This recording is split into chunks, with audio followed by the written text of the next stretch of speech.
जैसे कि आपने पिछले पार्ट में सुना, हिडम्बा भीम के साथ शादी करना चाहती थी और कुंती माता मान गई। तो अब आगे क्या हुआ, चलिए जानते हैं। हिडम्बा भीम के साथ विवाह करना चाहती थी, इसलिए वह इस शर्त को मान गई। इसके बाद दोनों का गांधर्व विवाह हुआ और वे जंगल में साथ रहने लगे। कुछ समय बाद हिडम्बा और भीम का एक पुत्र हुआ जिसका नाम घटोत्कच रखा गया। समय बीतता गया और घटोत्कच बड़ा हुआ। उसका विवाह दैत्यराज मोरा के बेटी अहिल्यावती के साथ हुआ, जिन्हें मौरवी और कामकांतिका के नाम से भी जाना जाता है। घटोत्कच और अहिल्यावती के 2 पुत्र हुए, एक का नाम बर्बरिक और दूसरे का नाम अंजन पर्वा। बर्बरिक ने शस्त्र शास्त्रों और अन्य सभी विद्याओं का ज्ञान अपनी माता अहिल्यावती का आशीर्वाद लेकर प्राप्त किया। उनके माता ने ही बर्बरिक को भगवान शिव की कठिन तपस्या करने के लिए प्रेरित किया।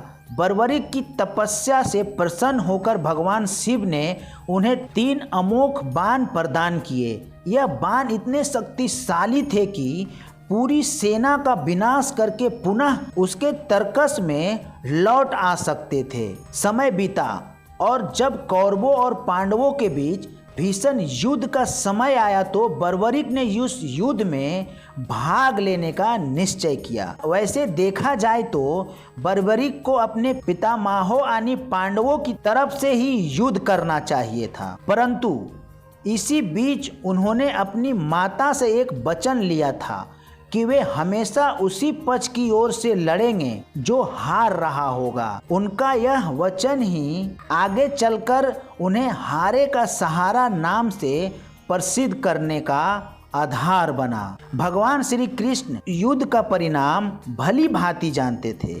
उन्हें भय था कि कहीं बर्बरिक के इस वचन के कारण युद्ध का पासा न पलट जाए और पांडवों को हानि न हो जाए। अतः उन्होंने ब्राह्मण का रूप धारण कर लिया और बर्बरिक के मार्ग को अवरुद्ध करके उससे पूछा कि आप कहाँ जा रहे हो। बर्बरिक ने ब्राह्मण रूप में श्री कृष्ण को अपना लक्ष्य बताया कि वे कुरुक्षेत्र जाकर अपने वचन का निर्वाह करेंगे। इस पर ब्राह्मण रूपी श्री कृष्ण ने उससे अपने तीर चलाने का कौशल दिखाने को कहा।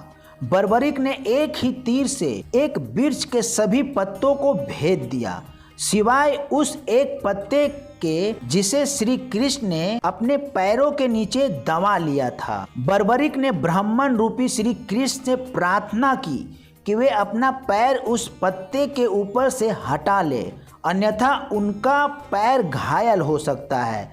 श्री कृष्ण ने अपना पैर हटा लिया और तब बर्बरिक ने उस पत्ते को भी भेद दिया। इसके बाद ब्राह्मण रूपी श्री कृष्ण ने बर्बरिक से वरदान मांगने की बात कही। बर्बरिक ने कहा, यजमान आप जो चाहे मांग सकते हैं, मैं अपने वचन का पूर्ण पालन करूंगा।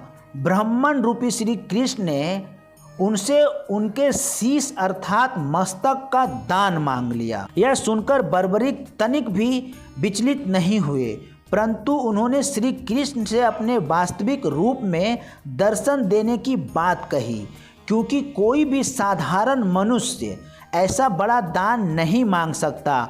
तब श्री कृष्ण अपने डिवाइन फॉर्म में प्रकट हुए और उन्हें महाबली, त्यागी, तपस्वी और बर्बरिक का मस्तक युद्ध की देवी रणचंडिका को भेंट करने के लिए मांगा और साथ ही उन्हें यह अलौकिक वरदान दिया कि कलयुग में तुम मेरे नाम से जाने जाओगे, मेरी ही दिव्य शक्ति तुम में निवास करेगी, देवता भी तुम्हारे मस्तक की पूजा करेंगे। जब तक यह पृथ्वी, नक्षत्र, चंद्रमा तथा सूर्य रहेगा तब तक तुम मेरे श्री श्याम रूप में पूजनीय रहोगे। श्री कृष्ण ने बर्बरिक के मस्तक को अमृत से सींचा और उसे अजर अमर कर दिया। यह दिव्य मस्तक संपूर्ण महाभारत का युद्ध का विटनेस रहा और युद्ध का परिणाम का साक्षी भी बना।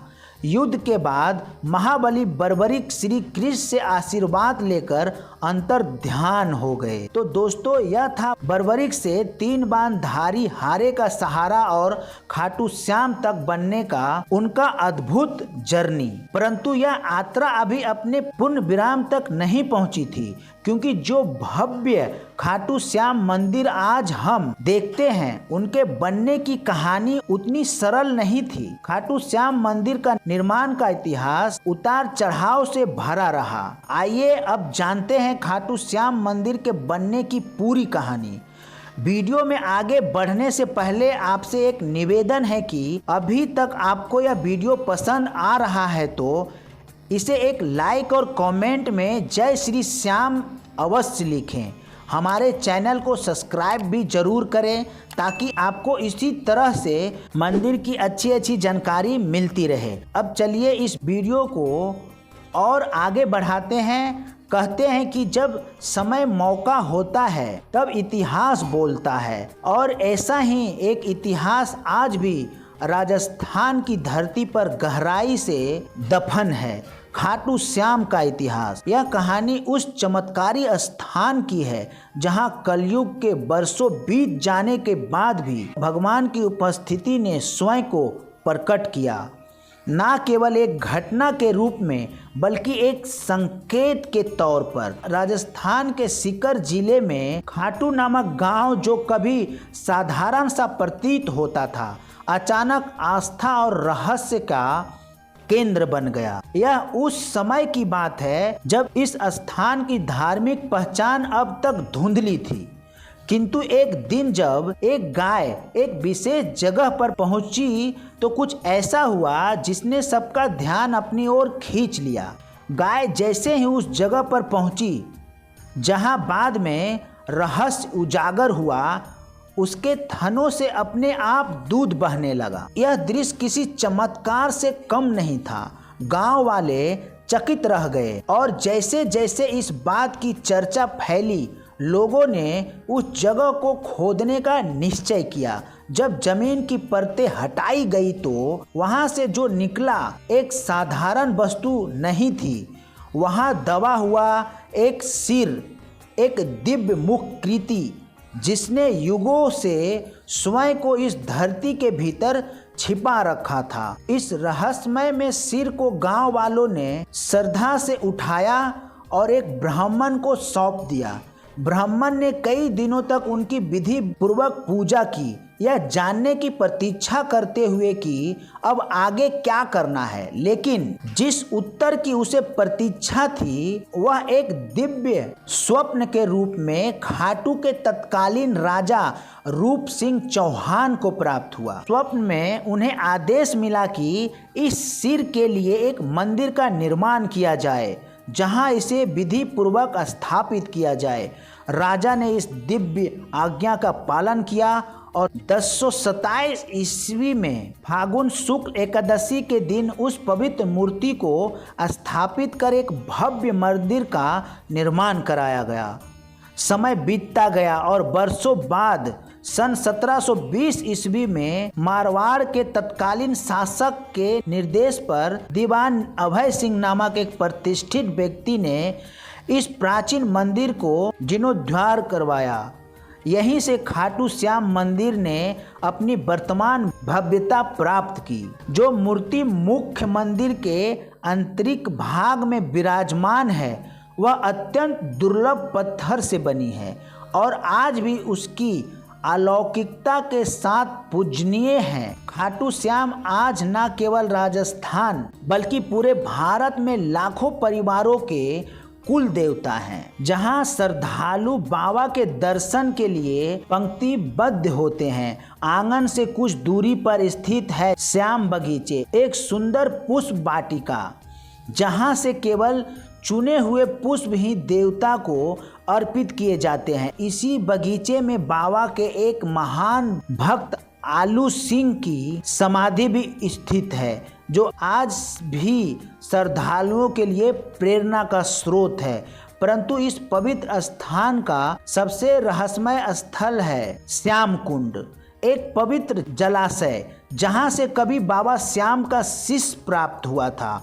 श्रद्धालुओं का मान्यता है कि इस कुंड में स्नान करने से सारे पाप धुल जाते हैं और व्यक्ति को जीवन में परम शांति प्राप्त होती है। लोग सच्चे मन से डुबकी लगाते हैं और बाबा से अपने जीवन का कष्टों से मुक्ति की प्रार्थना करते हैं।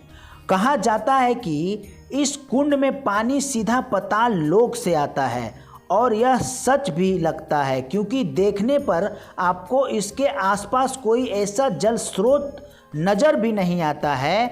इस कुंड की यह बात इसे और भी ज़्यादा शक्तिशाली बनाता है और रहस्यमय बना देती है।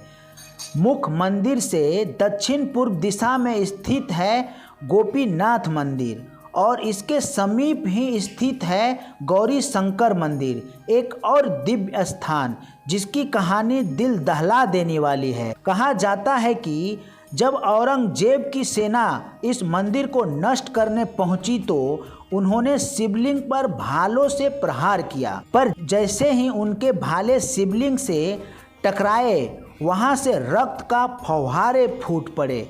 यह दृश्य इतना भयावह और चमत्कारिक था कि सैनिक तुरंत डरकर वहां से भाग निकला और आज भी उस शिवलिंग पर भाले का निशान स्पष्ट रूप में देखे जा सकते हैं, जैसे भगवान ने स्वयं अपनी रक्षा की हो।